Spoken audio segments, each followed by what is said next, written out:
Peter Franklin's Gabby Cabby in New York City. Good morning, Peter. Good morning, good morning. No snow yet. No snow yet, and that's okay, right? I mean, you guys get hit with a lot of snow and it becomes an issue. You got to dump that and melt it and put it into the Hudson, right? Well, no, not really. It's interesting that you bring that up because I was just discussing that with somebody yesterday. No, what they do is they put a snow blade on the front of every one of the garbage trucks, and we have thousands of them. Then they push it into huge, big piles. Then they use snow melting machines to turn it into sewer water and then send it out through the sewers. No, they do not just dump it into the Hudson. Right, because it'd be dirty. The snow would be very dirty. Dirty. Police raided 2 Brooklyn warehouses seizing $7 million worth of counterfeit Apple and Samsung products. Yes, I should like to point out that business couldn't exist if somebody wasn't around to buy it. That's true. So, that's counterfeits and rip-offs and all that's a big business in New York. That's a whole bunch of stuff that they seem to have traced back to Kennedy Airport. Kennedy Airport, not for the individual. I don't want to start scaring all the tourists who are coming here. But for these large freight shipments and things, there always seems to be something wrong with them. Either they're counterfeit or they're stolen or they're missing or something or other. Luckily, I can't blame it on the New York Police Department because the airports have their own police, which don't seem to do such a good job. Houston, not Houston. Great street for all that, the counterfeit DVDs and all that stuff in New York. Actually not. It's Canal Street. And I just committed the cardinal sin by correcting the host, which may have destroyed your career. I am very upset. But I do remember on my first tour it was explained very carefully by you, my first New York City tour with the Gabby Cabby. Yes, but I would have said Canal Street. I don't want to belabor the point. It's just that I had to make a split decision. I got it. Do I ruin his reputation and tell the truth or just shut up? The point, the lesson learned was it's Houston, not Houston. Exactly, but that's two different guys. Right. Something got to be made straight to all the Texan people who are listening. Yeah. Houston was a guy in Texas. Houston was a guy in New York. They got nothing to do with each other.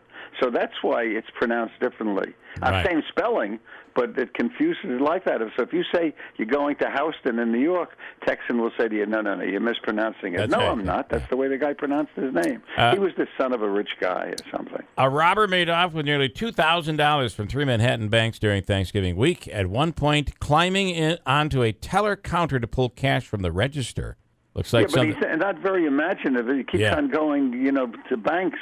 Although, come to think of it, isn't that what Willie Sutton said? That's where the money is? But he's really making a hobby out of it. They'll get him because, you see, you don't want to have too much notoriety when you're a crook in New York because that really attracts the cops' attention. They'll get him. Don't worry about it. I want to ask about, we were looking at prices, by the way, holiday prices in New York. Boy, the hotels, they really raise the prices right around Thanksgiving to Christmas time.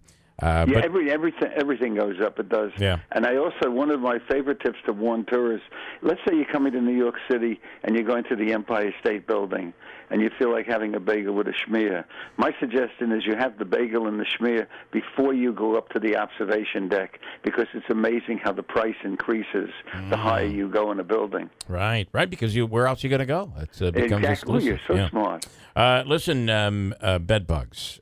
It is I have the theory that the cheaper the hotel room, the more possibility there might be that you're bringing bed bugs home.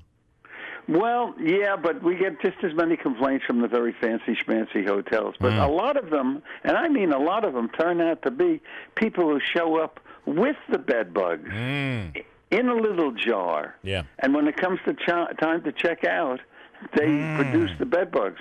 In the beginning, the hotels weren't wise to that, but they are now because for some reason you say bed bugs and that just terrifies everybody. Yeah, I think it would probably terrify a hotel operator because you don't want to have that reputation. You want the New York Post or the Daily News to do a story on something like that. Yeah, well, once upon a time you could have pulled that scam, but I wouldn't suggest it now because they're wise to it. New York City police are seeking a man who grabbed a bucket off the back of a unattended armored truck. We saw this story the other day, and he struggled carrying this bucket down the street, but he got away, right?